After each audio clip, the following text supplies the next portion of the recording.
Ang mabuting balita ng Panginoon ayon kay San Lucas. Papuri sa iyo, Panginoon.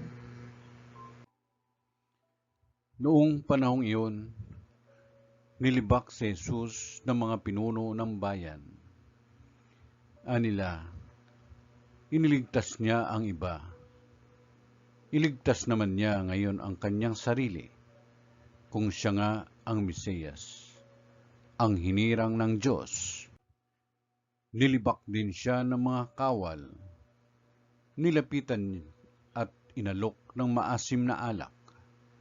Sinabi nila, kung ikaw ang hari ng mga Hudyo, iligtas mo ang iyong sarili. At nakasulat sa ulunan niya sa wikang Grego, Latin at Hebreo, ito ang hari ng mga Hudyo.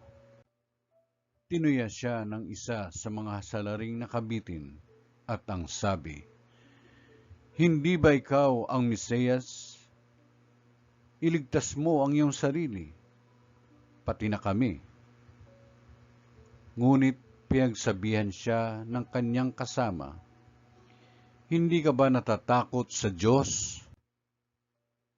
Ikaw may pinarurusahang tulad niya. Matuwid lamang na tayo'y parusahan ng ganito dahil sa ating mga ginawa. Ngunit ang taong ito'y walang ginawang masama. At sinabi niya, Jesus, alalahanin mo ako kapag naghahari ka na.